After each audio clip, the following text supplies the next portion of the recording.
I need to show him these.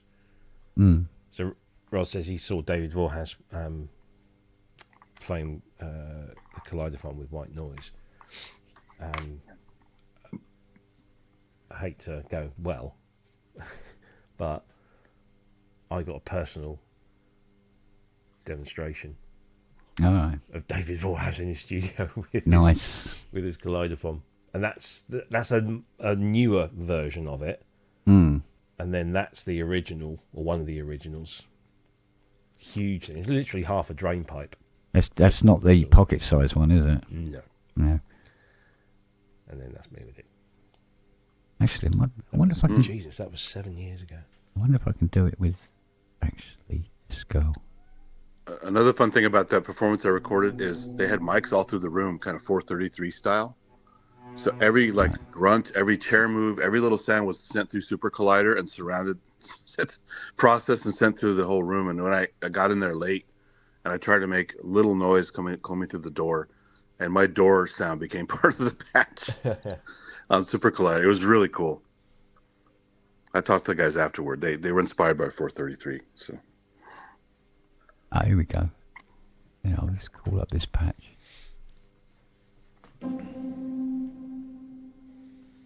See, that in itself, that sound,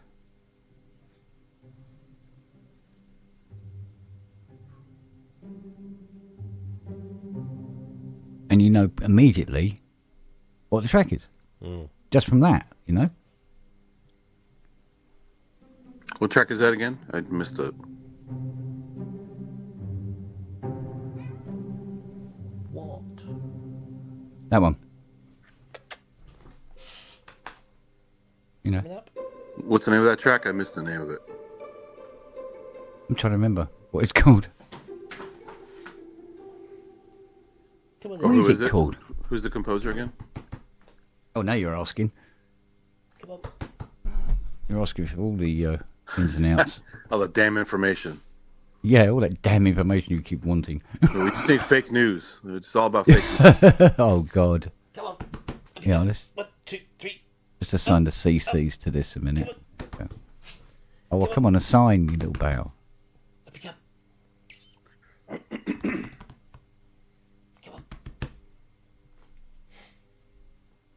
Which one of us is going to tell Robbie it's not a dog? Come on, Miles. I used to have a cat that would come sometimes. Really? Hold it. Yeah. If you, It would also fetch so you could roll up a Kleenex and throw it like a ball, and it would bring it back to you in its mouth. interesting. It doesn't want to ask it. Move that one. Picked up on something. Wanker. What's that? He goes, look, I'm a cat. I'm a professional wanker. What do you want? He's like this. He's like about to jump, and then you go, oh, do you know what? Fuck it. No, I won't. And he did that about half a dozen times. Is it decided to not? It's like that cats are assholes video where they keep knocking stuff off the shelf Yeah. and they tell them not to. Yeah, yeah.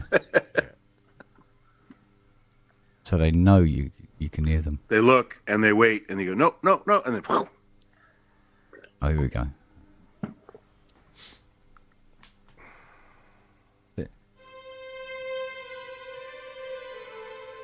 oh, yeah. Allegro non troppo animation had that in it.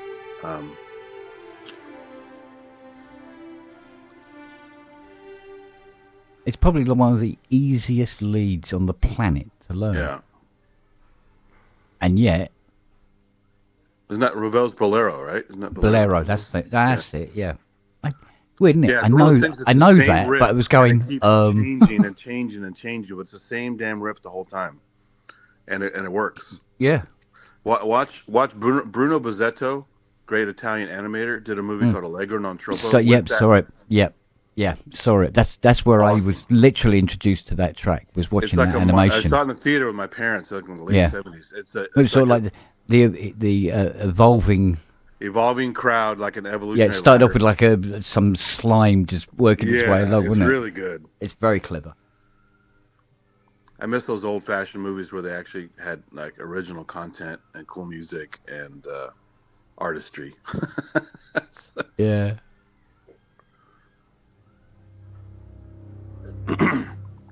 No computer, just a guy and his pen and ink.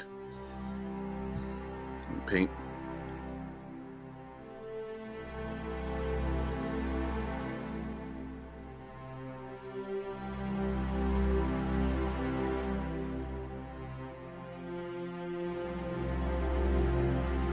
You know what that is? No. In a minute here.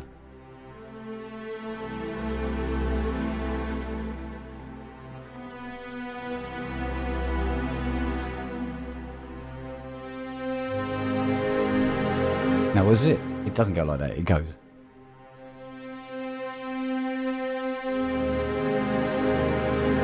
Oh, is it Batman? Close. That's Superman. Superman. Yeah. But that's the bit where most people will go, oh. That bit, yeah. So it's weird, isn't it? Because you can have certain parts of a track that's sort of like very nondescript. And you go, and then there'll be something you just go, ah. Yeah. So, but yeah, it's funny because you say Batman, because the Batman score is very, very similar to... It's got a little bit of that in there, yeah. There's a little bit of both in there. And actually, I think they were written pretty close to each other as well, if I remember rightly. I actually don't remember his Superman music at all. I remember the John Williams one a lot. It's I think the lead was mostly.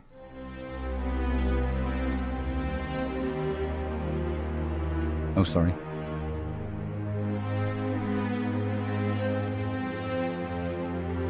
Well, that's familiar.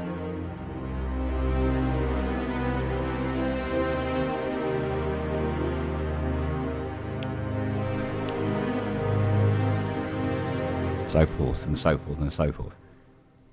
Yeah, with Batman. Oh, bloody hell, Batman. Come on, then, you fat fucker. Come on. Yes, you. Miles. Oh, fuck off again. Funny, I can only remember the synth parts. Because Howard Scarr and Mel Weston were beating their head against the wall, getting the synth sounds together to that. But it was because it was Howard Scarr that come up with the sound in what's the plug-in? Come on. Fucking hell, I've got two versions of it now. The UHE one. UHE. Yeah, the UE one. Oh, Zebra 2? Zebra, thank you. Yeah. He come up with the cape sound. That whooshing sound that's all over the Batman score in Zebra.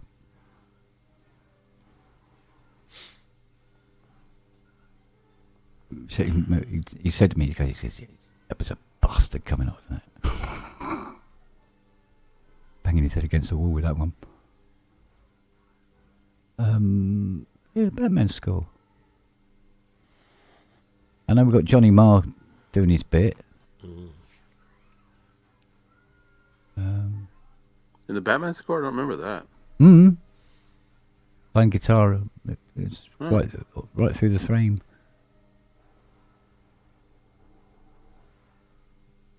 I know it's very similar to the Superman score, but the life of me, it eludes me. Yeah, it's weird, isn't it? Yeah, some great synthy stuff as the Queen Flash Gordon soundtrack. Oh, yeah. Really good synthy stuff in there. Yeah. Like some some of the stuff sounds clearly like some beefy Oberheim patches. And probably, I bet there's some CS80 in there somewhere, right? Oh, probably. It's quite a prolific synth. Even once it was vintage and delicate, it was still quite prolific. I think it was an OB8, but I know that they definitely had in their studio. They had a Jupiter 8, yeah, and a Jupiter 4, I think, yeah, and a Fairlight, a very rare, unique Fairlight. Because I think Simple Minds, they favoured the OB8 as well, didn't they? Oh, Neil, yeah. All over, yeah. All over Waterfall, but and also stuff like that. The Jupiters as well. Yeah, massive. Yeah, yeah. He absolutely loves. I think Mick even used his one in the video. Probably. All right. Mind you, see the OB8's light. It's the weight of a controller. When you compare it to the OBX, which weighed like 5 times more. Wow. It was amazing. It's the same synth, same size, but one was 5 times heavier than the other. It made me laugh when we were speaking to him that time, or one time on the show. Yeah. Because we played that clip from Alive and Kicking. Yeah. From the video. Did you get copyrighted on that one? We got copyrighted on the visuals. I knew that we would get copyrighted on the audio, so I deliberately turned the audio off. But they actually copyrighted us on the visuals. Yeah. Yeah. But strangely, they did it. We got 2. We got one from Universal for the music video, which is the Alive and Kicking, I think it was, where Mick's on the edge of a cliff playing an Emulator 2 in a CP70. Oh, yeah, I remember that. Jesus. Universal copped us for that, but I disputed it, and they let it go. Because I said, it's fair use. Interviewing a member of the band in the video, just showed a quick clip, no audio. You got lucky then, because it didn't work for Rick Beato, did it? No. But I then also played a visual-only clip of a gig they did. I think it was in Newcastle that might have been broadcast, that was broadcast on ITV or something. And ITV put a claim in, and I disputed that again, same reasons, fair use, interviewing person in the video. Yeah. And they wouldn't let it lie. So I had to sort of forgo that one. But yeah. But it's fun. I think it depends heavily on what massive child labour company it's connected to, whether it's Disney or Apple Music or something like that. The big ones. They go, no, we can afford to stamp all over you. They didn't do us for when he played that bit. That B-side, wasn't it? Brass band in Africa. Yeah. And he just played this lovely piece, which is so simple. When you hear it, it's just this beautiful thing. But when you watch him play it, it doesn't look that difficult. But it's so evocative. I was having this conversation with somebody the other day about Simple Minds, and the point that they went from utterly brilliant to massive commercial thing, and then after that, but it kind of coincided with Mick McNeil and the rest, the others leaving. But I mean, no matter how you look at it, Breakfast Club really put them on the map, proper globally. Globally, certainly in America, and that wasn't even their song. They didn't even write that. Was it Kevin Forsey that wrote that, or Keith Forsey, or whatever his name is? Can't remember. He wrote that song, and they gave it. He gave it to them, and they didn't like it, but they were convinced to do it, and like you say, it broke them stateside for sure. Yeah, I mean they're already massive. Did you hear? I think it was last week or something. This guy that got sentenced and put in jail, obviously because it's America. We love putting people in jail here. Yeah, he made $10 million approximately from Spotify. Oh, what for just? He produced well over 100,000 AI songs, just as it was kicking off with the AI thing. Yeah. So that they were using these songs that he'd written with AI as the algorithm base for them to scan other songs to know if there was a copyright infringement. Wow. And he made so much money from the streams.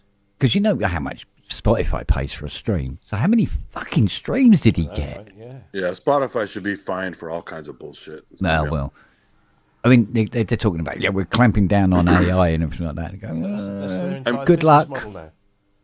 That's their entire business model. Some of the especially now, they have new bands that are created from other music on the site. Yeah. Well, I think probably, he said, hopefully, that people will catch on and go, I'm listening to Plastic. What am I fucking doing? And you heard the more traditional ways of getting music and listening to music will come back again. You heard that track that Steve Elbows created that I played, Yeah. Giddy Widdy. which I thought was brilliant. Yeah. I mean, he sent me a few last night because he's been playing with this tool that at the moment apparently is flying under the radar in terms of legality of how it learns to do other people's voices. But he sent me a track that he basically fed a prompt in just saying write a song in the style of Sleaford Mods, all right? So Sleaford Mods? Yeah. Very shouty, and write it about this, these things and blah, blah, blah. And it was only a couple of paragraphs of a prompt, fed it in.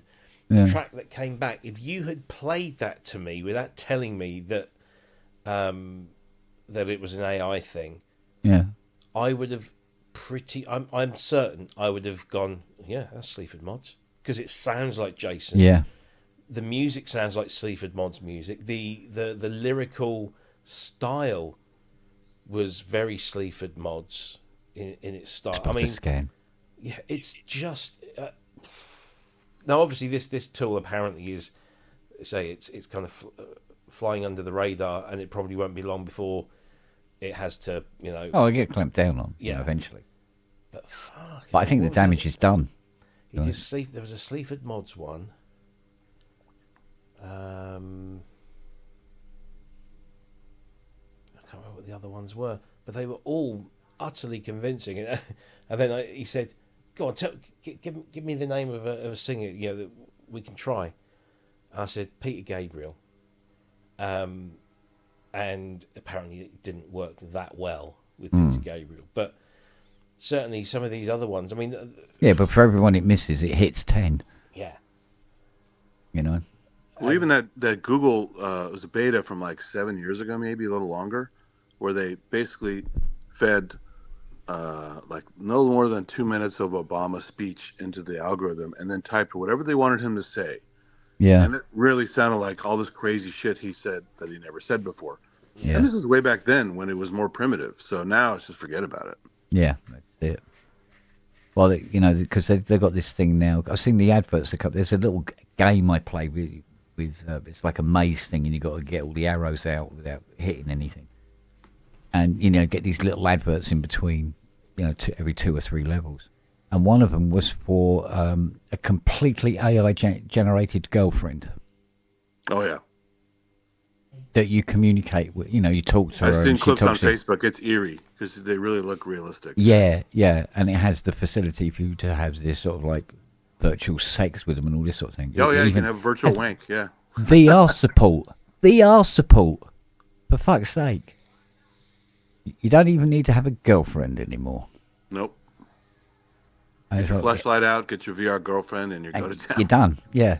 And eventually you'll have, sex robots, and it connects to the AI systems. And there was a clip from some adult expo, and there was a lot of these elaborate robots coming from Japan and China. Yeah. And they're trying to make them so realistic that they'll occasionally turn you down. Yeah. I'm not in the mood right now. Yeah. It's like, I paid how much for this thing? And it's telling me it's not in the mood. Yeah. Yeah. I bet there's an option. First thing it says is, "Are you on 3 figures a year?" Yeah. Yeah, then it's happy. Yeah.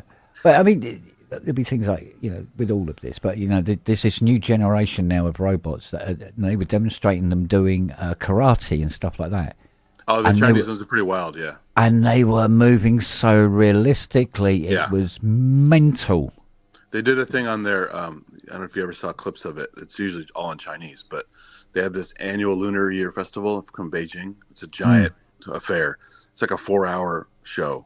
Yeah. All kinds of famous people over there doing stuff. And they had a big robot demo, like a massive crowd of like 100 of those robots doing a martial arts demo.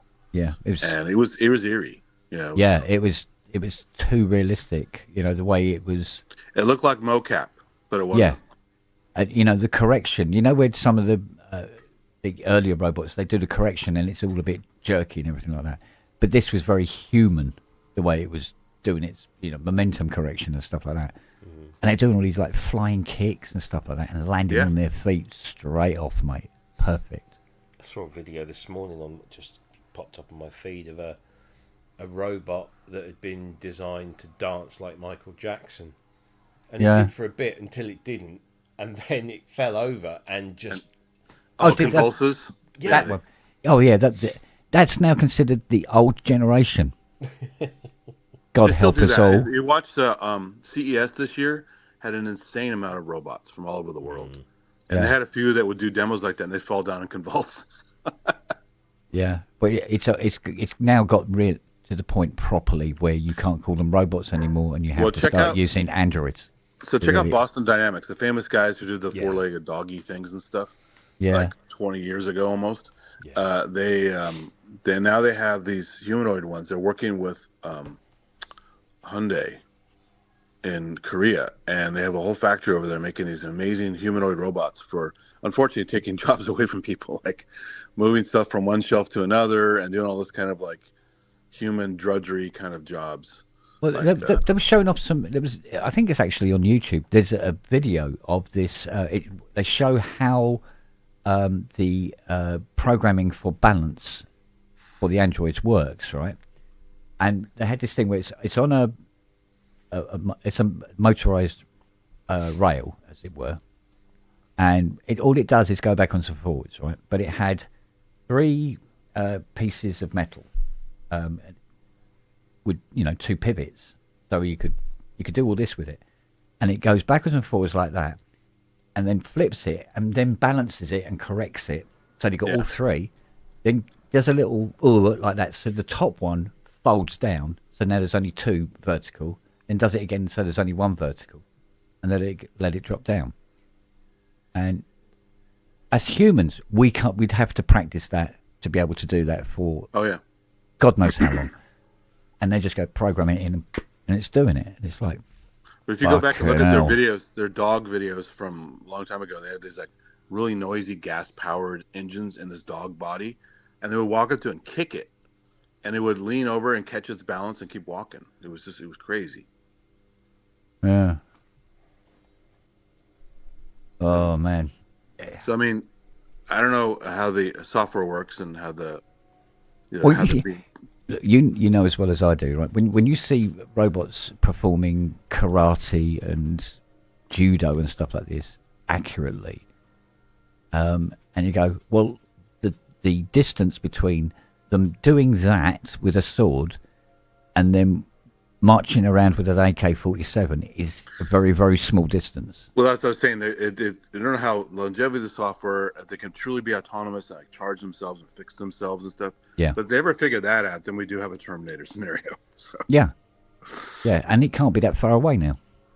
Especially because the technology is not so much it's progressing, it's accelerating, because the more they learn, and now they can they can use AI to actually help them design the next gen.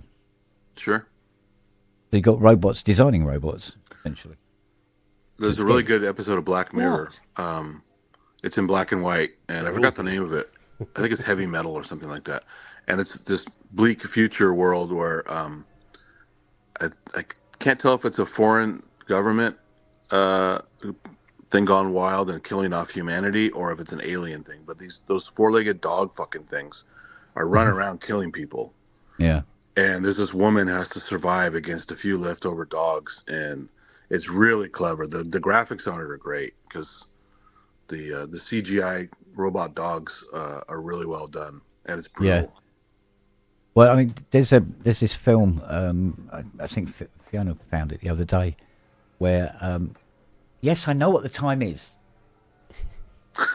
I got a clock up there. I know what the time is. I know what the time is, and you still got half an hour. Stop it. Sit down. Eat sausages now. Anyway, this film was about you had these sex dolls. These sex androids, and but one of them was a Russian infiltrated assassin disguised as a sex doll, and it was just going around killing everybody. Did you see this video that's been doing the rounds? Just show this. By 2030, almost 80% of people had lost their jobs. They had no money, no purpose, but they had a lot of time on their hands. The less people actually did physical work, the more they wanted to appear as if they did. What if we could use the energy of humans to power the machines that took away their jobs? Oh no. Energem solved our need for energy and your need for purpose. That's crazy. It's a Belgian How to become a AI battery. startup. Yeah. And they did that. It was quite apt. I mean, all right, we can all we can all do the dystopian view, but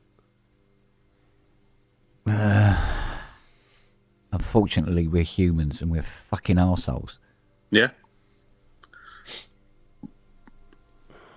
You know, and somehow we're always attracted to the dystopian of it. Yeah, but what if? But we always do tend to see sense in the end and veer away from it. You know. Yeah. Depends Well, I mean, it depends on who's in charge at the time. Well, exactly, but you know those people change. You know, and you know we all, whenever this comes up, we always talk about sampling. You know, sampling was going to kill the industry. It was going to stop. It was going to do all of that stuff. At a grassroots level, yes, I agree with you on that. I totally agree with you with that. But all it takes is a rogue nation to, like, well, to you know, everything. let's make a robot army. You know? Yeah, that's probably already happening. Yeah, you got Roger, you got Roger. possibles like I mean, rogue nations like North Korea, United States. Well, you never thought that would be in the same list, would you? through biological warfare and research, we're enough to kill each other without any extra work. Yeah, and we don't fight battles on the battlefield with soldiers anymore. We fight battles on the internet. We fight battles through drones. You know, boots on ground is. I mean, it's just not the thing. Well, to do. it was like in this comedy radio show where they had invented a weapon that could dismantle the universe, and they go. He goes, so we're going to build it. We're not going to use it, obviously, but we are going to build it because I think it would be a very valuable bargaining chip in Europe. Yeah? But the fact you built it is 90% of the way to pushing the button. But if we choose to weaponize COVID or anthrax or something like that, we don't need to do anything. No. We're social. We're going to spread around the world in a couple days and kill off most of the people on the planet if we choose to. Well, if anything, I mean, obviously the conspiracy theories around COVID were yeah, I'm not even talking about that. I'm talking about extrapolating. But what I'm saying is there was numerous conspiracy theories going around. They still do. They still won't give up. The COVID the virus, Wuhan lab. The COVID virus was an experiment on how quickly a contagion like that could spread and cause massive damage. And you know, if that was a true thing, then it certainly did prove a point that, you know, it spread very quickly. And we still have smallpox on ice. They use it for research. So they can Did you ever always see that do AI video that somebody had made of Trump kissing a bat in Wuhan? I'm sure he's doing more. He's kissed worse in Mar-a-Lago, let's be honest. Yeah. Well, true enough. Yeah. Yeah, but I don't know. So yeah, all this robot stuff is cool and scary potentially, but we already have all the biologicals to kill each other off now. We don't need missiles and robots and. Well, yeah. There's a famous hitman called the Iceman. If you ever saw him on HBO, had a 2-part thing on him about being a really famous psychopathic, sociopathic hitman for the mob because he had no feelings whatsoever. He could just do whatever he wanted for money, and had a family life that had a whole double life. And he met this guy, the original Mr. Softy guy, the ice cream guy in the New York, New Jersey area, and he was the munitions expert in Vietnam, but also was a chemist. And knew how to come up with ways to kill people with different kinds of poisons and stuff. And he was giving this guy like a little syringe of stuff or something you could put on a blade and just kind of casually cut somebody in a club or stab them with the syringe and walk away. And the person died like within a few minutes after doing that. Yeah. So there are people around who already know how to do horrible things to people. Oh God, yeah, like And polonium in the tea. Contagious agents, forget about it. You scratch a few people or stab a few people, and let them go around and spread it around the world on an airplane. Yeah. And we're done. Gosh, World War Z, isn't it? Well, it's that American airline that introduced these robots that have some sort of infrared thing, scanners or something, and it kills germs. It goes up and down the aisle and kills germs between flights. I haven't heard about that. Yeah, it's obviously it was developed in Japan, and because they talked about it on SNL where they said that with Che and what's his mush, and they said, oh yeah, I said, but on Spirit Airlines they've got a Roomba with a scented candle on it. Well, in hospitals and stuff, they use UV lights in elevators up high to catch the floating stuff. Yeah. To neutralize bacteria floating in the air in hospitals. So yeah, I've been on numerous flights, particularly between, from Africa rather than to Africa. Yeah. Where once everyone's boarded and seated, the flight attendants walk through the entire cabin spraying this insecticide. So they just literally go up and down spraying the insecticide. You don't have to cover your mouth. It's not dangerous to humans, but it gets rid of a number of known. Well, it says that on the tin. Apparently, well, I'm still here. Perfectly safe. Perfectly safe. I'm still here. But I mean, it's funny though because they say we're about to walk through the cabin. We'll be spraying this insecticide. It's completely safe for humans. It's not a problem. You won't, you don't have to cover your mouth or anything. And as soon as people hear the staff starting to walk through this fogging thing, they all go. Yeah. Oh, Jesus Christ. Even the maggots were putting a mask on. I know, right? Well, it's like the chemtrail conspiracy bullshit about they're trying to make people sterile and all kinds of stuff. Can you imagine people going, "Oh my God, it's portable chemtrails." God damn it. There's another. Speaking of contagious stuff, there's another famous story about early days of HIV. Yeah. And they traced this like a typhoid Mary. He eventually did get sick, but there was a gay flight attendant who was giving. He'd traveled all over. He's on a massive flight plan all over like Europe and Eastern U.S. and stuff like that. He must have given HIV to like 300 people. Yeah. In a very short period of time. Didn't they make a film about that? He was in a they traced him in a movie. HBO thing called The End of Band played on. And but here's one guy who was Johnny Appleseed spreading a virus all over the place. It's crazy. What? Oh, for God's sake! You brought your sister up now to back you up, have you? Well, what time is it? Oh look, I'll tell you what. Let's go and do it now. Come on, let's go. Come on then. Come on.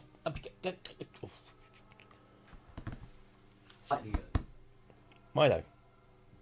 Oh, fuck you then. Fucking cats.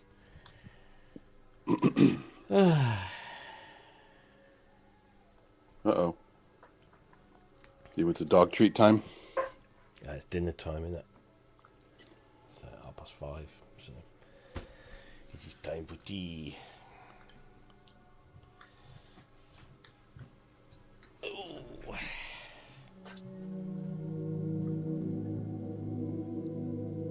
Getting new records this month?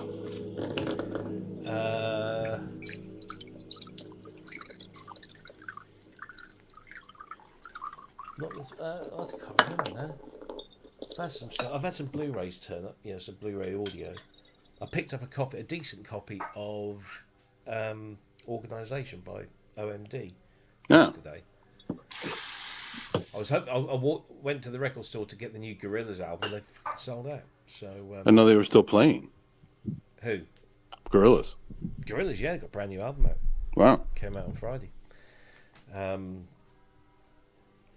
But no, there was an online video going through their studio showing all their equipment and shelves and stuff. They had a lot of shit sitting around. Oh well, yeah. I mean, Damon Albarn's he's amazing. Storage facility, yeah, it's just yeah. So I'll probably pick that up this week. I had Quadrophenia in that Dolby Atmos arrive the other day. God, I haven't seen that film for. I know, it's great. 30 years at least, maybe. I don't know.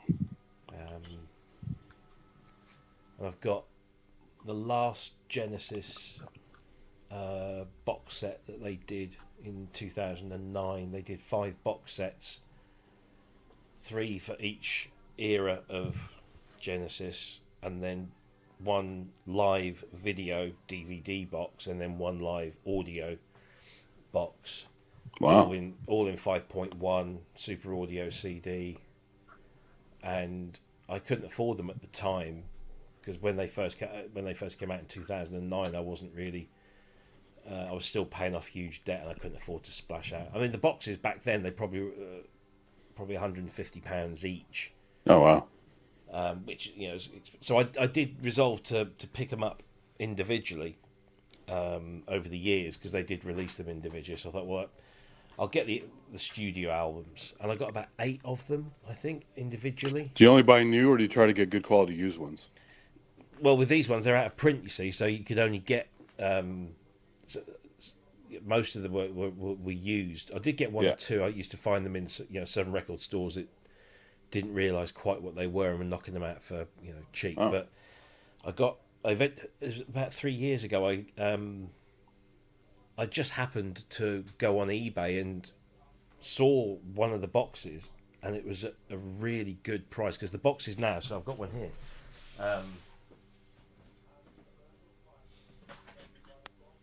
This is the first of the studio boxes, 1970 to 75. So this is the Gabriel era, and they have a little flap that opens up and slides in. Oh wow! And then you've got the 5 albums, so it goes from Trespass through to Lamb, and then there's a bonus disc in there. And each of the albums is presented on 2 discs. The first disc is a hybrid Super Audio CD in 5.1, and then the second disc is DVD in 5.1, but it's DVD video, not actual DVD audio, so it's not high resolution on the DVD. Oh, okay. Which is fine. But in America, they never released the Super Audio CD. They actually just put the ordinary CD. It's weird, but yeah, SACD never really took off. It's around, but it's never been massive. But so anyway, this I found this. And the other 2, so there's 1970 to 75, then there's 76 to 82, and then 83 to 98. Covers the 3 main eras. I forgot, was Lamb his last album? That was Gabriel's last album with them. Yeah, okay. So I managed to get those, and that's why I've got this one here, because this is a duplicate. I wasn't sure about the quality because you never can quite tell, and so I thought, I'll buy them both, and I'll make sure that I keep the one that is the best one, and then I'll sell the other one on and make a bit of either make a bit of a profit, at least make my money back on it. And they've been sitting around for ages, and then I kind of resigned myself to the fact that the other 2 boxes, the video box, or it's called the movie box, which has got their live concert DVDs.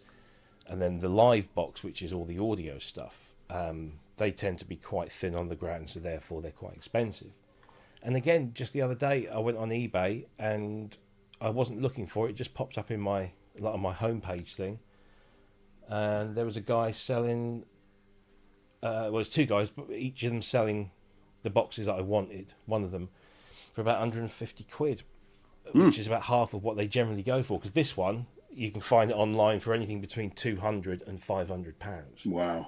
Because they're just out of print and they're not available. And apparently the Super Audio CD mixes are some of the best Genesis mixes of their original albums that you can get. So they're highly sought after.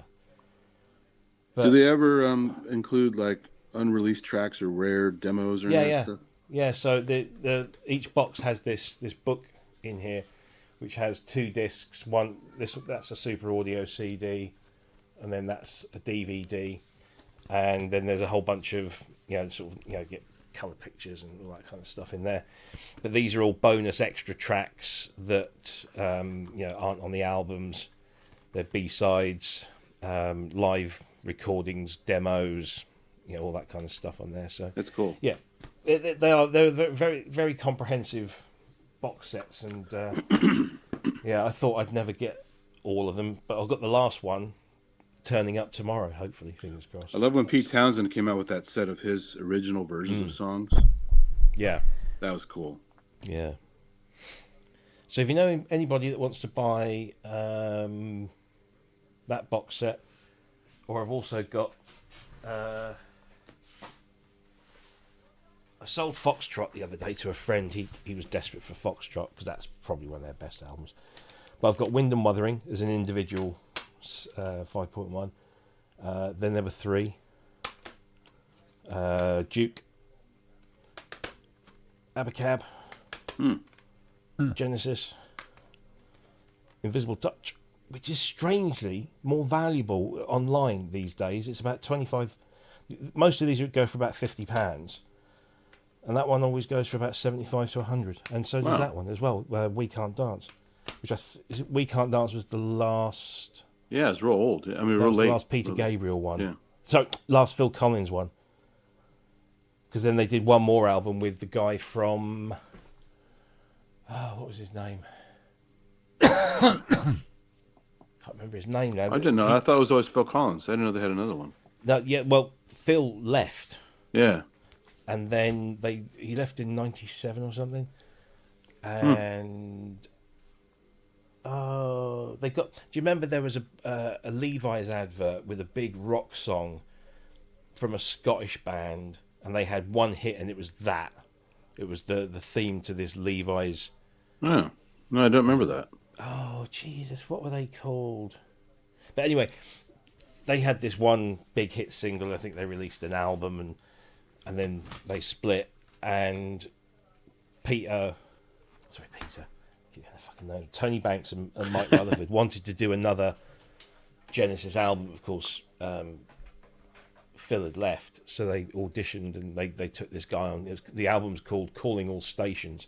It's their last album, and it didn't do very well, and that was it. And that was the end of Studio Genesis. And then about 7 or 8 years later, they did their reunion tour, which was the one. They filmed it in Rome. They played at the Circus Maximus in Rome. Oh wow! Yeah, pretty impressive stuff. And then I got into Genesis late, so I don't have the association of the albums with the songs. I just know songs, except for I think the first one I bought when I got into them again after being slightly into them was. I had the Phil Collins solo stuff, but I also had, I think, Invisible Touch. I bought that in high school.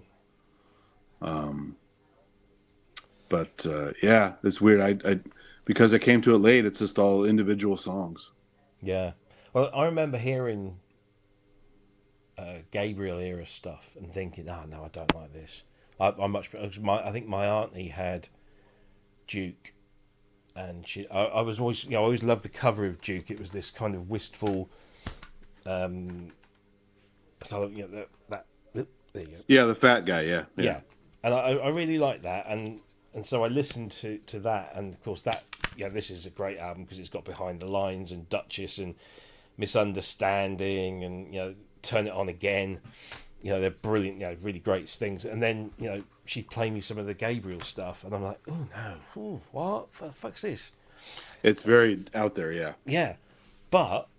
And I maintained that. I always maintained that. I was a Phil Collins era Genesis fan. And then when I met Steve Howell,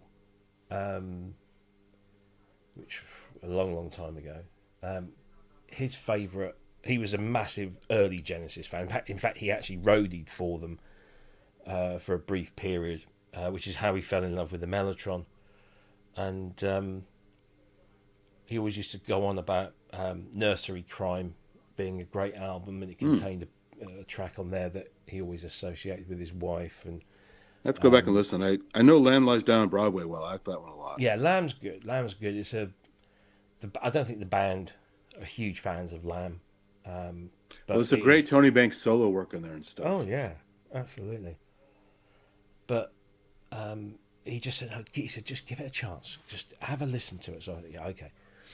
And I'd obviously, my ear and my musical knowledge had matured enough for me to actually get it and think, why the hell did I dismiss it? Because this is far more interesting and intricate. Yeah, that's so poppy. Yeah. Yeah. But then there was elements like on Selling England by the Pound.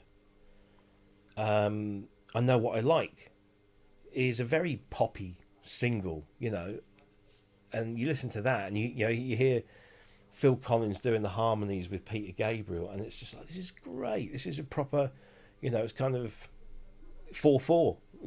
I think for the most part, or for all part, it's 4/4.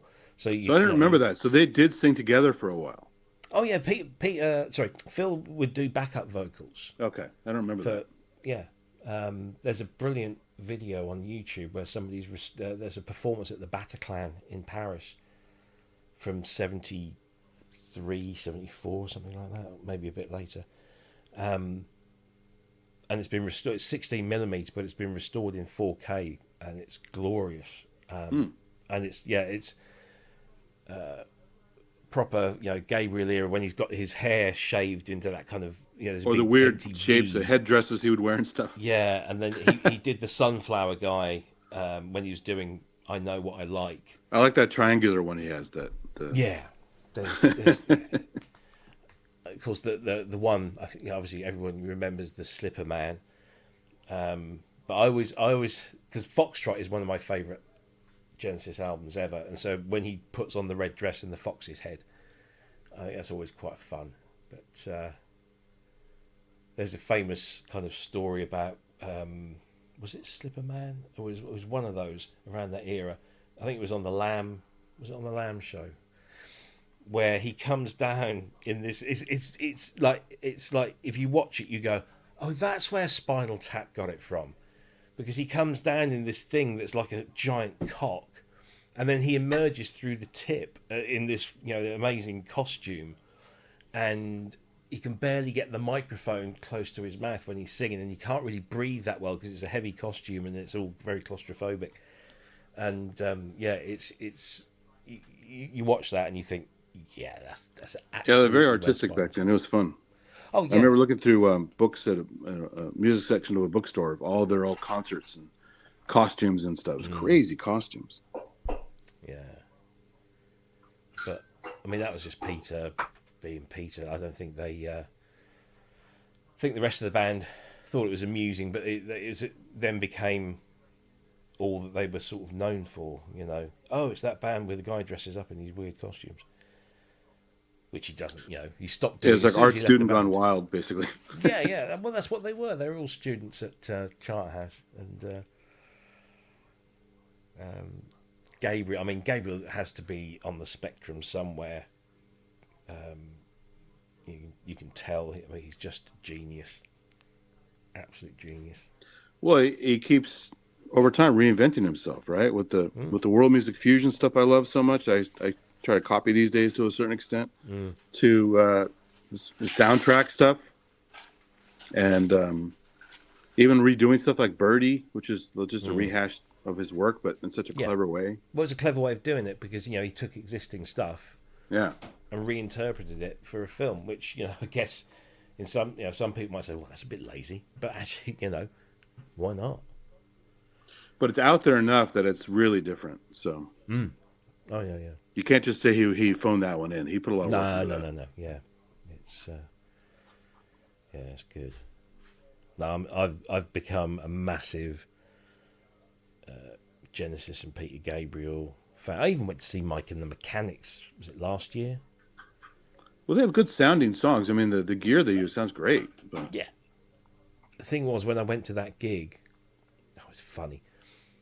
The week before, we'd gone to see The Darkness at the same venue, because we always go and see The Darkness whenever they tour. And they came to this. We all went, and it was queues, right down the street to get in, and it was a proper rock and roll thing. And we go, and we have a lot of fun. And we go back the next week. Somebody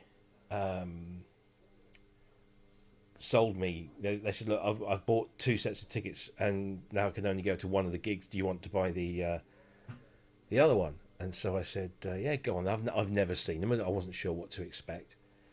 And they've got Andy Rochford now singing with them. Do you remember Rochford? He was like a bit of a one-hit wonder. Had a song called Cuddly Toy. No. No, maybe it was just over here. He's an incredible musician, great singer, and they've got him now, because they always had like a guest vocalist. And so we got these tickets, and they're only the local, near about 15 miles away. So we drove into town, parked up, and we walked up, and I said, so I bet we won't see the same sort of crowds as we saw last week for the Darkness, because it's Mike and the Mechanics. It's a slightly different audience. And there was nobody outside. And we're like, wow, okay. Walked into the foyer of the theatre and went to buy a drink. And they said, oh, the bar's closed. And I said, the bar's... have we got the right night for the Mike and the Mechanics gig? And she says... oh yeah, they're just about to start. And I said, what? They're not even a support. It was like 7:30 on the dot. Most places don't even open the doors till 7:30. Yeah. So I said, okay, we'll go in. So we sort of walked in, and everyone was sat down. The average age was probably about 70. I shit you not. It was like 2/3 of the audience were probably drawing their pensions. The other third were the sorts of people who looked like they could be drawing their pensions, but they're only 25 years old. They're very sheltered, quiet lives. They probably still live with mum and dad. In fact, they probably were at the gig with mum and dad. Very, odd sort of, like complete contrast to the Darkness. And so we go in, excuse me, sit down in our seats. Curtain comes up. That's it. The band's there. There's no support. There's no warm up. There's nothing. But what a band! I mean, yeah, no, they're good. These are. I mean, Mike Rutherford, a few weeks before, had broken his hip, and he'd been patched up, and he was continuing to play the gigs, but he was just sitting down. So I mean, kudos to him for I'd have just fucking called the whole. So lot Paul was still there. Sorry. The singer Paul, he was still there. Paul Carrick, no. Yeah. He hasn't played with them for a while. No, this is Andy Rochford is their kind of main vocalist now. Yeah. But they've also got another guy whose name escapes me. They kind of the two of them share the songs. They both. Andy plays some keyboards, but they've got another guy playing keyboards who is a very famous session guy, and then the guy playing bass. Because you know that Rutherford would often swap bass and guitar duties with Daryl Sturmer on stage with Genesis. I didn't know that.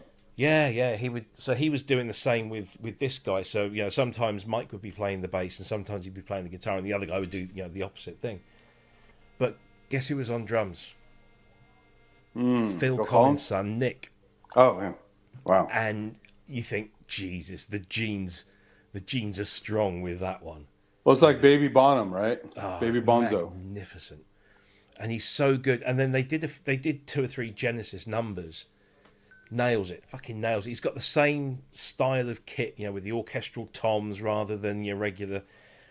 And apart from being right-handed, if you close your eyes, you'd think, yeah, that's Phil. It's so good. I mean, it was just a weird experience, because we're used to. I mean, we're no spring chickens, but we're used to being in an audience that has an average age of maybe 30. Yeah. This one was just like it's all very it's very well down there. Nobody gets up. Nobody. There was actually no, I'll tell a lie. There was a few people stood up in the edge aisles. Just didn't throw their back out. Yeah, but it was like nerdy dancing. It was kind of like the sort of dancing you see your auntie doing at the wedding. It was very odd, but it was a great band performing from a musicianship thing, and of course they've got hits, for days. So they're playing all that stuff, and they did some Genesis bits as well. And... Yeah, Phil doesn't get talked about enough as a drummer. He had great style, and I love the fact he wasn't afraid of drum machines. Yeah, he embraced them. Yeah, absolutely. Yeah. Have you seen the Drumeo documentary that they did? No. Oh, go on YouTube. Drumeo, you know who Drumeo are. Yeah, I've gone on there to try and learn some stuff. Yeah. So go into their channel, and they've got a huge, it's like a feature-length documentary that they did with Phil and Nick. And they got some of Phil's original kits out and set them up. Oh, wow. And, of course, Phil is quite delicate these days and can't play Yeah. anymore. Remember So that Gabriel photo where he knelt down and it was really sad. And they got Phil to sit behind one of his kits, one of these black Gretsch kits, I think it was. And the guy says, you know, if you want to play them, play them. And he gets this look on his face. You can see how sad he is that he can't just play. And he just, you know, goes boom, boom, boom, boom, boom. And nothing, because he can't hold the sticks properly. He hasn't just. Is that what it is? His grip? Is that the main problem?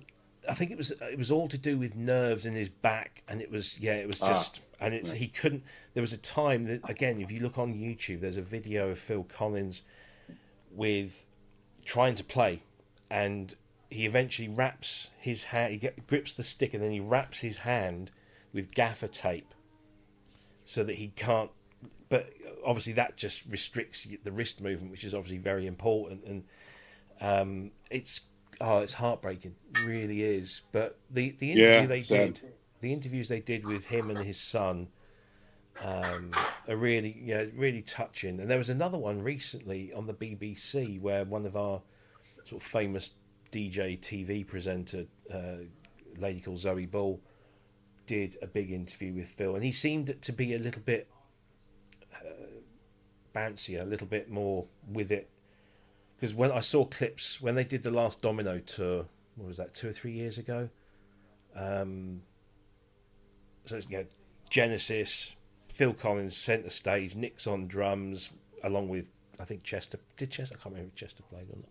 But anyway, and Phil does the whole gig sitting down in a sort of like a leather chair with a side table with his, and he's got, he just sits there with his microphone. And the clips I saw, he's struggling, and it was.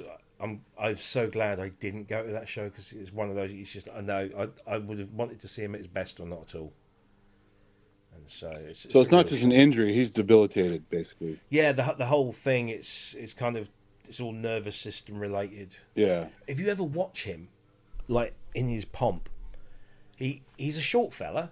Yeah. But he's always. His seat, he doesn't sit. I think he was probably one of the drummers for whom we can be thankful that we now have drum thrones with back supports on them, because he's always like hunched over. His whole style was kind of hunched over. Yeah. And you think, there's no indication that was contributing to what happened. But it's a repetitive stress injuries. That's not good for you. It's terrible. Yeah. Because you move in all of your limbs, and of course they're all attached to your spine, and if your spine's not, so it's so fucking sad. Because like you said, and in that Drumeo documentary, he said, I can't remember the exact phrase he uses, but he basically says, "I wish people would remember me more for my drumming than everything else," because that's his thing. He's a drummer. Everything Plus, else. he's one of the few drummer singers, right? Is the guy in Survivor? Yeah. There's Don Henley. There's Dave Clark. Yeah. Yeah, he is he is a drummer first. Everything else, but I mean, what a fucking talent! He could write amazing music. Yeah. And what a voice! I mean, he's a great voice, very distinctive, but also incredibly good voice. Yeah, just and his solo work gets overlooked a lot, but there's some great stuff in there. I mean, Miami Vice showcased a lot of it. Yeah, like that Long Way to Go with Sting. Yeah, it's a great track. I remember I always used to practice. This would have been end of the 80s, early 90s, and I used to just set my kit up in this practice room, which I think it was the changing rooms of the local football club, if I remember rightly. They had the social club, and they used to let me practice. And I would say 50% of the songs that I would play along to were Phil Collins performances. And the one that I always used to it was a bit of a marathon because it was quite a long track. Was Something Happened on the Way to Heaven, because it's a real kind of workout, a real warm up one. But yeah, I would never attempt. I mean, I did try some of the early Genesis stuff in all those odd time signatures, but I was never a proper drummer. I wasn't a trained drummer. Well, it's hard. It's very physical, and you got to maintain. And well, for me, it's just like, somebody would say do a paradiddle. For years, I was just like, mummy, daddy, mummy, mummy. Yeah. And after a while, you sort of like you have to sort of say you can't do it, because I'm one of these people. If I can't do it straight away, then I'll probably give up. So you have to practice, and you start dum dum dum dum dum dum dum. Yeah. So, and then you speed up, and eventually you get to a point where you can do it really fast. But I'm like at that stage. I have a whole kit and sticks, and I do a lot of hand drums. I could do okay, but the sticks I'm just really a goofball at. I got to put more time into it. So. But no, I used to with time signatures. You're supposed to, in your head, you're supposed to be counting, 1, 2, 3, 4, 5, 1, 2, 3, 4, 5, or whatever the signature might be. And I would always just do it from memory. Yeah. It would just be like, I know that there's an extra beat after this one, so I would, and so therefore I was never very good at doing that kind of. Well, that's why Danny Carey from Tool just kills me, because each limb is a different time signature. I mean, some of their tracks, he's doing like 4/4 on one arm, 5/4 on another arm, something else with his feet. How the fuck is he doing all that? It's absolutely mental. There's another one. Do you see the Rick Beato interview he did recently with Simon Phillips? No. Oh man, that drummer. He plays. I think. Does he play with Toto now, or did he? Yeah. Oh. If you're going to fill the boots of Jeff Porcaro, you've got to be something fucking special. And sure.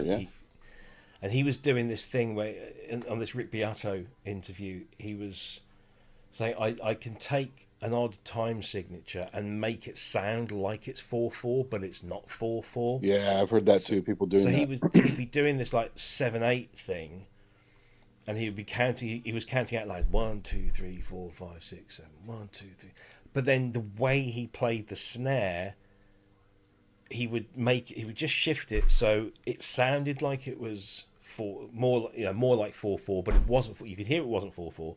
But it sounded a bit more like it. And he said the reason you do that is because most people's brains latch onto that kind of 4/4 feel sure, yeah, a lot easier than they would something that's really complex that only people that know those sorts of things. Yeah, the prog rock stuff. yeah.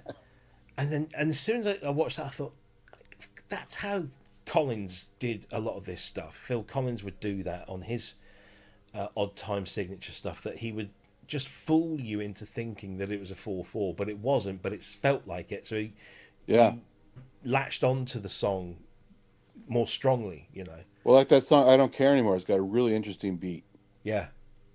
Because it keeps varying, like I don't even know what it was. I never looked at an analysis of it, but it's all over the place as far as timing. I mean, like, was it Turn It On Again has got an extra beat every third bar. Yeah. And until you understand that, you just think, what the fuck happened there? And then you get back onto it, and, it's gone again. What? Yeah. And then when you sit down and you actually listen to it, and you go, oh, yeah, every third bar, there's this extra beat. And then once you got that in your head, then it becomes a lot easier. But it's definitely ear candy. I mean, so much stuff is the same shit over and over again. It's nice to hear little things like that. Yeah. I love trying anything that.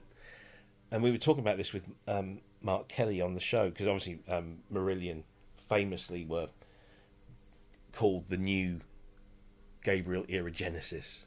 Really? Yeah, they were. They had this enigmatic, charismatic, makeup-wearing lead singer who sang about mystical things. Okay. And they were a prog band, and so people just instantly sort of labelled them as a not a Genesis covers act, but they were clearly inspired by Genesis. But at the same time, you'd have bands like Iron Maiden.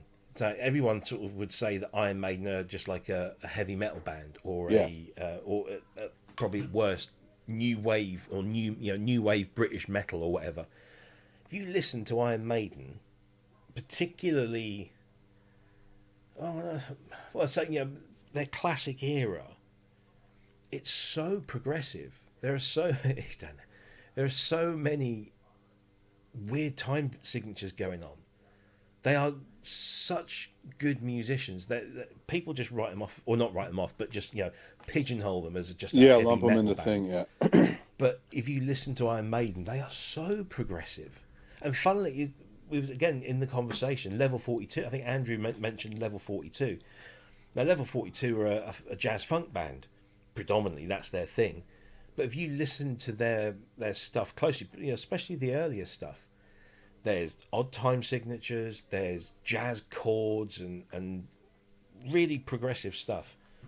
But they did enough of the 4/4 stuff for people to, sort of latch onto them as a, great pop band. So yeah, I love anything that introduces something a little bit new, a little bit odd. If you hear anything, I would, if I heard Taylor Swift doing something in 5/4 or 7/8, I'd be like, oh yeah, I'll listen to that because it's interesting. Well, they're saying that I did listen to her latest single only because the video is very clever. Yeah. Because have you seen it? I think it was. I pretty much sworn off anything she's done. I mean, she's obviously talented and popular and rich and all that stuff, but I don't know. Even her doing more interesting rhythms, I probably would listen at first, but I'm not in her. It's not my wheelhouse at all. So no. Well, I know Ramsey keeps talking about some pop song that's really pop in Australia, and also a couple of the guys are mentioning it as well, and I still don't know who it is. It's some female pop woman who's like going off right now. Oh, Olivia Davis? Yeah, I think so. Yeah, she's English, yeah. And I have no idea. I haven't heard it. And she's actually quite good because she's got an amazing voice, but also she's she's got great musicianship. But yeah, I mean, it is that kind of thing. But this Taylor Swift video. So what happened? Apparently, there's a chat show over here called Graham Norton. Oh yeah, and she was on the show, as was Domhnall Gleeson, the actor, and a few other people. And apparently they showed this clip of Domhnall Gleeson in that film that he was there promoting, and he was dancing badly, and they cut back to the chat show, and everyone's having a laugh, and Domhnall says, "Yeah, well, I just want to be in the next Taylor Swift video." Well, that planted a seed, and a couple of years later, this song comes out just a few weeks ago, and the entire cast of the video is everyone that was on the chat show that night. Oh, that's crazy. Including Graham Norton, Domhnall Gleeson. Yeah. Benedict Cumberbatch? Really? But he couldn't make the video shoot. But they got him in like in a still image or something. He was like he was advertising something on a big board. So everybody that was in on that chat show episode appeared in the video. And so you watch the video, and the song's nice. It's a Taylor Swift song, and the video is amusing. And then at the end, they run that clip from the chat show, and they show all the people that were on the chat show that, of course, ended up in the it's a clever thing. Somebody from marketing, Yeah, it does sound like a clever idea. Yeah. It was cute. The thing I remember about Graham Norton, he's one of the few guys around that still has all the guests stay on the couch. Yeah. So you can interact, like the old days of Carson, where they would have the guests interact. I always liked that. Most shows don't do that anymore. Exactly. I think, and also he serves alcohol. Ah, there you go. All have alcohol, or all the ones that do drink. It is. I think that's his thing. Is that we've got another guy over here called Jonathan Ross who. Yeah, I remember him. He has an interesting speech impediment. Yeah. He I don't know what the official term is, but he pronounces he would say his surname is Jonathan Wass. Yeah. and he was quite a cool, edgy guy for many years, and then he's kind of become a little bit cliched now. But he's the competing one to Graham Norton. He's on the ITV channels, and he still has a green room, and then he'll bring the guests out, and they'll accumulate on the sofa. But unlike Graham Norton, when he gets them all out from the get go, which I think is, as you say, it's a lot more energy better. and it's fun. Yeah, there's interaction and stuff. I think people are afraid of that now. I don't know what it is. So it does work really well. Because like in the old days of Carson, when he actually had some funny stuff on the show, sometimes someone way on the end who hadn't talked for a while just blurts out something. Yeah. And just sends everybody, sailing. It's just funny. Yeah. So it allows a lot more improv and more fun on the show.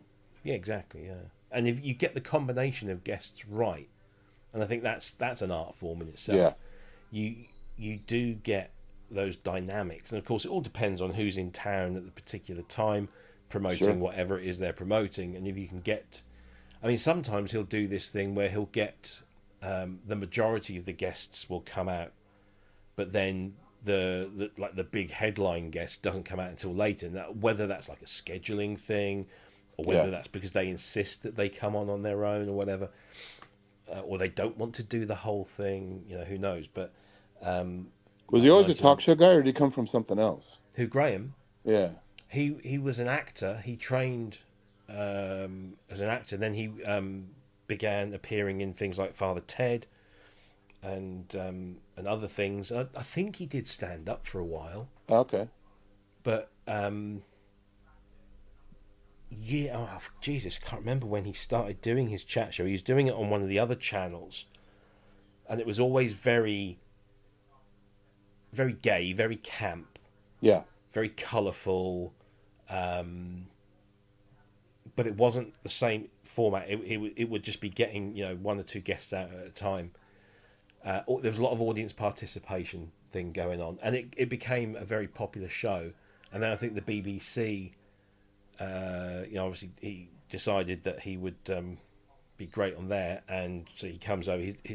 The show is made by his own production company, who do a lot of other things as well. In fact, he's just finished his latest season, and starting, I think it's next week or the week after, there's another chat show that's going to go out at the same time on a Friday night, hosted by a lady called Claudia Winkleman, who is, again, another big personality over here. She's very funny. Do they let him get away with a lot? I've only seen so many clips, but does he get to say like crazy things? Yeah. In fact, a lot of the American guests, when they come on, they stop themselves from swearing. Yeah. And he turns around and says, "Oh no, you can say that." And then, some of them actually go, "Oh right, yeah, fuck." So no, I mean I think the only word that they bleep out is the C word, and that's about it. But other than that, that's what I like about Comedy Central. Got some balls, and so like Jon Stewart's able to say some crazy stuff now. Yeah. Whereas they used to censor the shit out of him. So yeah, that's funny. I wish we had something like the Daily Show, but he's been firing all cylinders lately. There's some great episodes. Yeah, I mean, I catch up on it, on YouTube. Him, I usually start off with usually Colbert, and then Daily Show, and then Seth Meyers. I will mostly watch Jimmy Kimmel. I'm not a massive Kimmel fan, or Jimmy Fallon. Fallon I could never stand. I never liked him. He was okay on SNL. He's a bit but I never. He's kind of milquetoast. I don't really like his. Yeah. So yeah, his interviews are always soft. He's afraid to say certain things. Yeah, It's and John Oliver, but he's one of ours anyway. Oh, John Oliver's amazing. Yeah, fucking hilarious. Although now he's now a US, or he's been a US citizen for many years, isn't he? Yeah. But no, I remember John Oliver, years and years ago over here before he even went to America. Was he doing similar stuff? What was he doing back then? No, he was mostly stand up. Okay. But he was always you'd either be on stand up or these kind of comedy panel shows. And he's king of the self-deprecating. He always shows like old photos of himself. Yeah. Yeah, but he was politically satire orientated in his Yeah. stand-up. He was? Okay. Yeah. Next will be Jonathan Pye. Oh, Jonathan Pye. I'm going to see him in October. I believe he's got a TV show now. He's. You say that. I saw a trailer for something the other day. It was like a drama, and the guy that plays Jonathan Pye is in it. But he's had stuff on the radio. He had 2 seasons of this thing on the radio. Yeah. As the character Jonathan Pye. Well, he's done really well considering that he promoted himself simply by doing YouTube videos. Exactly. Wait, Pye is the character? That's not the real guy? No, he's a made up fictional character. Oh. So the whole thing started off with him doing, pretending to be this British, like Stephen Colbert, right? He's kind of a made up guy. Right? Yeah, it was kind of like a left wing Colbert.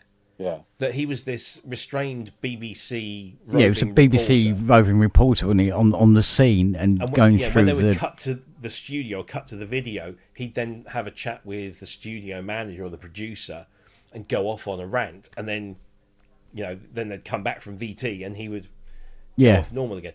And it was funny because lots of people early on genuinely thought he was a real reporter and that these were genuine outtakes. But he's very funny and very on point. Still, Americans need to take Alan Carr away from us. I don't think America's got the climate where Alan Carr would fit in very well at the moment. No, I don't think he would. I've heard some of his stuff. Have you heard of a guy, there's a radio guy here named Phil Hendrie, Hendrie? He would do an entire show, and a lot of it had to be pre-recorded, obviously, to do this, but he would take calls from, like, crazy people shouting about, like, Karens and whatever they called them back then, and just all kinds of silly stuff, and he would react to these callers, and it's all him. He's doing all the voices, or occasionally had someone else come out calling into these voices. And it was funny as hell because he created this whole theater, and people people didn't catch on, and they got really mad about that fucking caller was there. He goes, I know. Can you believe this guy? And he just created all this like crazy made up universe of characters, and they're funny as hell. Yeah, it just pissed the hell out of people. Like MAGA types and even liberal types. He pushed everyone's buttons. It was great. Yeah, and that's the thing with the whole Jonathan Pye character is that whilst the character is kind of portrayed as a frustrated lefty who hates, the far right, but also dislikes aspects of, his own tribe, shall we say. He does go after anyone and everyone. There's another guy over here called Michael Spicer, who again does the rounds on a lot of these kind of satirical shows. But he did this series of videos, and he still occasionally does them, called The Man Next Door. And the character is somebody from a famous person's PR team who has got a headset on. He's in the room next door. That's the whole setup. And the person that's speaking, you assume that they have an earpiece, and he's just guiding them through their speeches. So he'll do Donald Trump, he'll do Keir Starmer, he'll do anyone and everyone. And he takes the genuine footage of that speech. Oh, and acts like he's feeding them stuff. And acts like he's feeding them lines or telling them not to What's say his name? something. I got to check this out. Yeah, his name's Michael Spicer. Michael Spicer, that's great. But the you'd probably find him just using that. But the actual series of videos he did was called The Man Next Door, or The Room Next Door. Is it The Room Next Door, I think? But he does a whole bunch of other stuff as well. He does a lot of stuff on his own, playing multiple characters, and it's all filmed on his iPhone in his flat. It's elements. Did you ever see What's Up, Tiger Lily, the Woody Allen movie? Yes. It's like that, right? Where you basically just replaced the soundtrack for an old movie, and yeah, that's great. It's very good. That's funny. Yeah, you'll laugh at that, especially the ones that are relevant to politically to your neck of the woods. Sure. Yeah, the one of my favorite Phil Hendrie gags actually on the radio once, and he had a realtor call in, who was like a really like angry, like just like a misanthrope realtor who just hated people in general, Yeah. and he's on the phone, and people are coming up to him to ask him about the place while he's doing an open house, and he's just incredibly off-putting and rude to these people coming by, and Phil's just like, you cannot treat people like this. This is unbelievable, and he's just like, he just reveled in just stirring people up. People called in afterward; they were so angry that how dare this guy treat people like this in a real estate event or whatever. It's just he could really stir people up. It was really funny. Yeah, there's some very clever people out there. Yeah, because they present it. I mean, it's so over the top. You know, it's got to be fake. Yes, but the average person is so fucking stupid they don't get it. Yeah.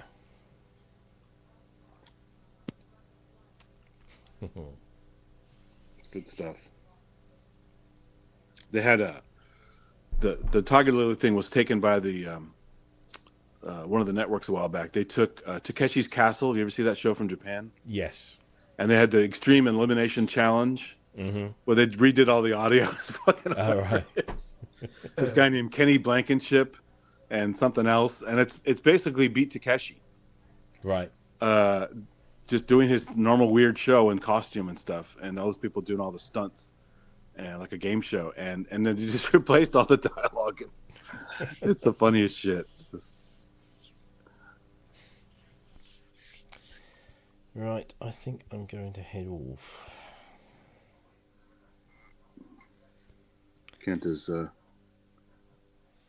is he doing? Is he fixing something? Plugging stuff in, I think. Can't hear him. He's fallen and he can't get up. He's on the floor again. Yeah. I'm refeeding all these USB cables that have gone to the wrong locations. Fun. He loves playing in the studio. Oh, I need 30 or 40,000 different cables in this corner. Yeah, the king. This is where everything meets. Stuff. Andy Kaufman, legend. Yeah, the king of the trolls. He was just amazing. I mean, even after he died, they still didn't believe it, right? Still, till oh, he must be somewhere playing a trick on us, you know. Well, Bob Zamuda still kind of perpetuates that whole myth. Yeah, it's. It was a Tony Clifton character. Yeah, but it was so great that they both played him. So when people began to think, "Oh, hang on, it's Andy," then Bob would dress up as Clifton and appear at the same time with Andy, and people go, "Huh?" You know, it was unheard of back then. I mean, nowadays, I mean, there's a guy over here who doesn't do so much now, but he would do characters, and he would literally, that would be all you ever see him do, was this particular character. The guy's name's called is Lee Francis, and he had this character. He has like Keith Lemon is one of his characters, and there was an Eastern European thing that he did, a guy that he did that always wore a neck brace. You know, like a medical neck brace. And he would literally invest himself in this character, and they would give this character shows on TV and stuff. And then he'd disappear for a while, and then he'd come back as something else. But that was hugely Kaufman-esque in what he was doing. You'd sit there and go, you've literally taken that hook, line, and sinker from a Kaufman bit, you know? There was that famous bit where he got into wrestling for a while. And he got someone pile driving him into the it was thing. What's his face? And I think he really did get hurt a little bit. But then he played it up after that with the neck brace on Letterman, and had Jerry Lawler pretend to attack him on the show. Yeah, that was complete. I mean, for years people believed that whole thing actually happened, and that Lawler did what he did voluntarily. It was all set up, the whole thing. Yeah, it's great. All it's the like people that needed to be in on it were in on it. Everyone else had not even Letterman had a hint. They brought the stupidity of professional wrestling to network TV on a serious or semi-serious show. He was famous for female. Yeah, he would wrestle females. Yeah. But he would always try and bait the guys. But then he'd always do the whole female thing. But yeah, the guy was just amazing. You know, it was just such a shame that he went the way he did, and great. I've got so many books on him that I just read. I used to watch Taxi mainly for him. Yeah, Laka Grava's that's character. how I first encountered it. You know, I just thought he was a great Thank guy. you very playing. much. Yeah, thank you very much. Yeah. Ica. I mean, him and Christopher Lloyd, Jesus, those two. Oh, are yeah. amazing. That's But still when one of my favorite Christopher Lloyd characters. He's just unbelievable. The bit when he's testing the cookie, isn't he? And he's identifying, the plant, the location with the plant that was used to make this hash brown. Oh, Yeah. Yeah, crazy. That's great. Yeah. In a way, they don't make him like that anymore. They don't. They do not. That's for sure. A lot of derivative stuff. A lot of stuff that's just not that good, and yeah, it's kind of sad. So I was fortunate to be around to see that. Yeah. A lot of people just don't get the references, and I actually thought the Jim Carrey film about his life was quite good. oh yeah, well, Milos Forman's no slouch. So No. And the fact that they actually got Danny DeVito to play Andy's manager, but obviously they worked together in Taxi. Yeah, I don't remember that. I don't remember who's in that. That's funny. Yeah, and then they even got some of the original Taxi cast, like Judd Hirsch and Jeff Conaway and Marilu Henner, and even Christopher Lloyd. And when they recreated the Taxi scenes, they were all there. They were all 30 years older than they were. Yeah, that's funny. But it was just that they were there, which I thought was brilliant. And because Jim Carrey was such a huge Andy Kaufman fan, it could only have been him, really. Sure. Because he can do that quick change of faces and voices that Andy was very good at. And well, just silly stuff. Like he'd go on SNL and play that Mighty Mouse theme and just lip sync it, and that was the whole act. Yeah, and people just like, what? And then it's always that Kaufman had this incredible talent of pissing the audience off to the point where he's just about to lose them. Yeah. And then just reels them back in. The whole when he first started doing Foreign Man, which then eventually became Latka, he started doing Foreign Man in the clubs, and he would do these terrible impressions that were that weren't impressions, and then he'd do them, and the crowd would get excited, and then they'd go, "Oh, that's bloody rubbish." And he'd do 3 or 4 of these, and at the end of it, and you have to remember that this is in the 1970s. Yeah. He would say, "And now I do my Elvis Presley," and of course Elvis back then was still a massive god-like figure. So he would do the whole thing with the the Vegas stuff and that, and then he would strip off his clothes and he'd reveal this Vegas Elvis outfit. Yeah, I remember that. Turn around and sing just like Elvis. I mean, sounded exactly the same, and the crowd would just go wild because he actually pulled it off. For sure. Yeah, he was just brilliant. And then he'd do all of that, and he'd finish the song. The crowd would go wild. It'd all settle down, and he'd go, "Thank you very much," and then just that would be it. It was so clever, but of course you can only do that so many times before it then stops being original, and you have to kind of do something else. But when he took out the audience from Carnegie Hall for Milk and Cookies after the show, took the whole audience for Milk and Cookies. That's funny. I know that. Yeah, and it's just. It's sad though because you mentioned Jeff Conaway, and he didn't have that much of a great career, but well, that I don't know Grease. the way he did some other good stuff. Like, Kent and I know him from Babylon 5. He's a pretty good character in Babylon 5. Yeah. And it was really sad because he got heavily addicted to from all the dancing and stuff he did at a younger age and some other stuff. He like tweaked his back and stuff. He was on pain meds for a long time. Yeah. Ended up getting horribly addicted and ended up on that stupid Dr. Drew Celebrity Rehab show. Oh God! To the point where he's like he's convulsing and like kind of on camera melting down about he's out of control, and then he fucking dies at a pretty young age from the fallout of drug addiction. It was really fucking sad. Yeah. Because that was, I mean, it's a small role in the sci-fi show, but he's actually really good in the show. And so it's really sad to see that was like the last thing he got to do that was decent, and then became this horrible drug addict being exploited on TV by an asshole. So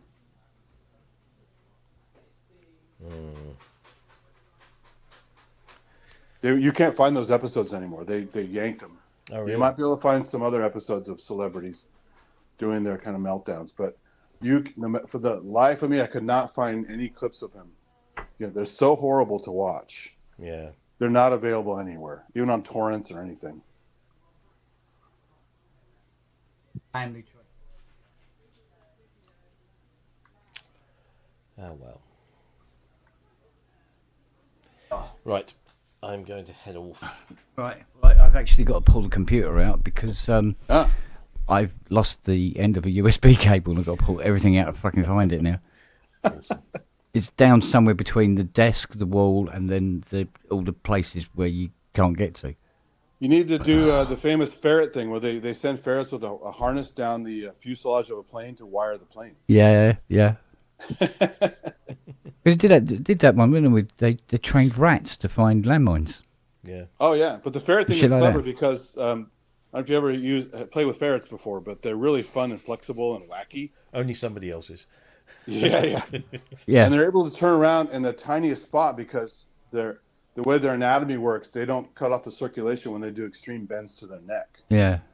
And they're incredibly floppy. I mean, even when they're not asleep, just in your hands, you can just like twist them around, and it was so fun playing with the zoo. They had the craziest demeanor and stuff. It's like I could get to everything really easily if I didn't have the floor mounted 19-inch rack. And you can't pull the floor mounted 19-inch rack out because there's about 11,000 cables connected to the stuff behind it. And it's heavy. Yeah. Yeah. You talk about rats finding landmines. Do you know they use bees now? And the only reason I've heard this. Yeah. I've heard that. Only reason I know this is because when I joined the company that I work for, our core product is RFID technology. And I was having this presentation given to me by my then boss, who was Mike McGrath, aka Muff Wiggler. Yeah. Yeah, and he said, Small world. He was such an amazing guy, but he was like so impressed by this stuff. And Mike was, he was kind of like, he was just like one of those cool, chill dudes. And he said, but this gets me really excited. He said, so he pulls this, we had this room, we've got lots of product samples and stuff, and he pulls this drawer and he's got these tiny little RFID transmitters. The tiniest one is barely visible. And he said, do you know what they use these on? He goes, bees. I said, what do you mean bees? He said, this can be attached to the leg of a bee. And the reason it's attached to the leg of a bee, because they have swarms of bees that they've gathered together, and they have all of this stuff on there. Yeah. And what they do is when they reach a place where there's a potential landmine field, they will release these bees, and the bees are attracted to the smell of the explosive within the landmine, because apparently that smells to them like a flower that they like or something like that.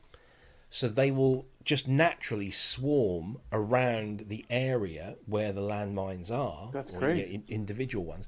And then the guys, who are not walking through the minefield have a thing where they can scan, and they can scan to see where the bees have congregated. Yeah. And they know that's where the landmine is, and they can then go and take care of the landmine, do whatever they need to do, or avoid it, And then once they approach, the bees fly off, but of course they're led by their noses, so they go to the next one. Yeah. So they glue it to the pollen basket on the leg, or where do they? I have no idea. I honestly don't know, but that's what they were used for. Wow. Which I thought was just incredible. You can make an RFID transmission device that, and obviously the thing is, because it's that small, because the way RFID works, it's the clues in the name, that it's radio frequencies that activate the chip. Yeah, it's an induction thing. Yeah. So you've got to have something that sends out a pretty strong radio wave to activate the chips on the bees to find, see where they are. But yeah, it's crazy stuff. Wow. So, and they're essentially the same as the chips that you'll find in the back of dogs and cats, but just tiny, tiny, tiny. That's wild. It is. It's crazy. I don't know if they still do it, but certainly, 15 years ago, that was one of the... I mean, we do all sorts of animal tags, for farming and stuff, plus the pet, the pet identification stuff. And there are those conspiracy people that say, like, that's like tagging people. It's the mark of the beast. It's satanic to put markers on people. It is, but what they don't realize is that, because there was something on the news a few years ago. This guy, there was a company in Sweden that were not. It wasn't mandatory, but you had the option of having an RFID chip inserted into the space between your thumb and forefinger, so that you could just go up to a door or a vending machine or whatever and just use your hand. And so they use the same medical grade chips that they would insert into the backs of cats and dogs' necks and stuff, so it's completely safe. And they just put it under the skin and they insert it in there, and you've got this tiny little RFID chip, which is then associated to your to a database of a system, and you go and you tap your hand on the door or on the printer or the vending machine, and it does its thing. And people are going, oh no, and now they can read your mind, and no.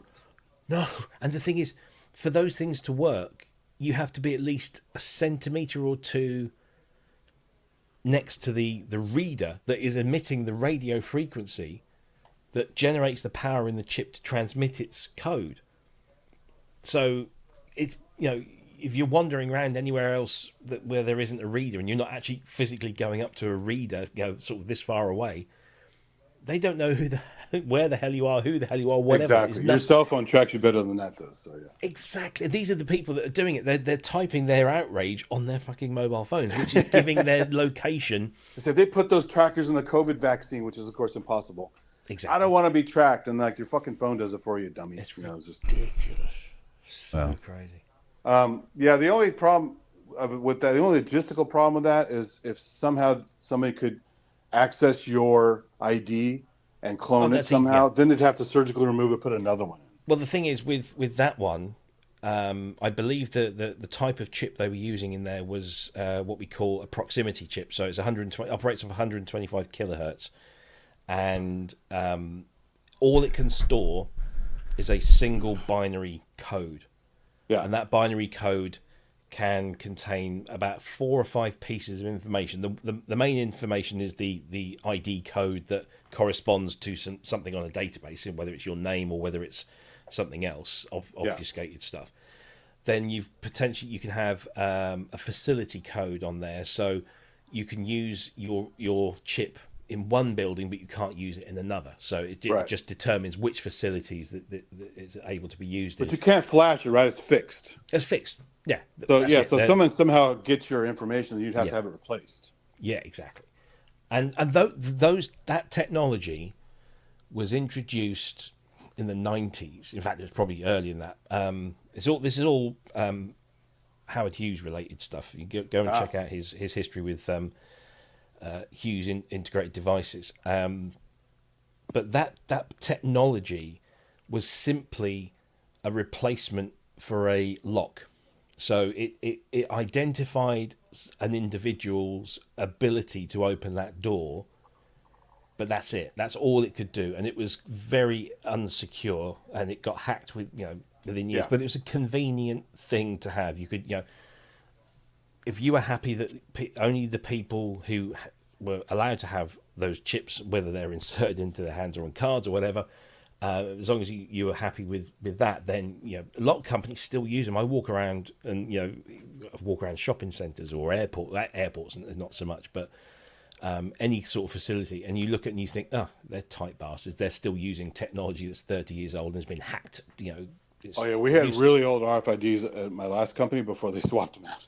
Yeah, and this is what we're finding, especially since 9/11, and then other sort of things happen that kind of force a lot of people to go that way.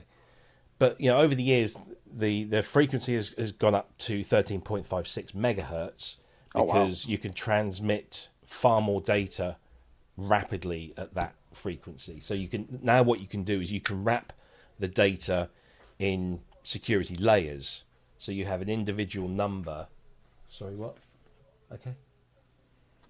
So it's encrypted. I'll have a look. It will fit. Yes, I know.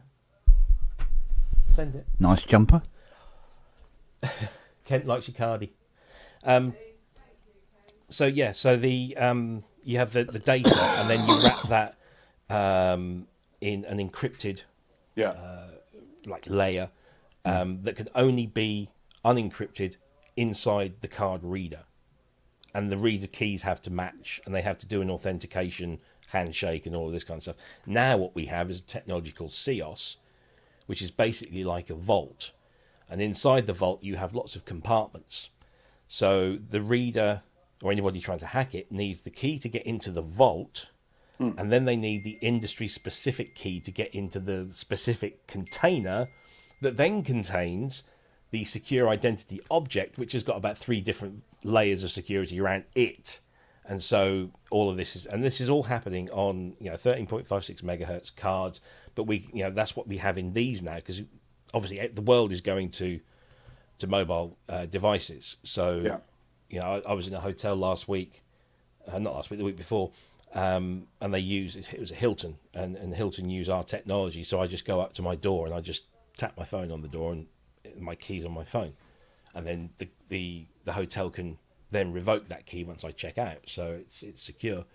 But yes, it's layers upon layers upon layers of security now, but none of it is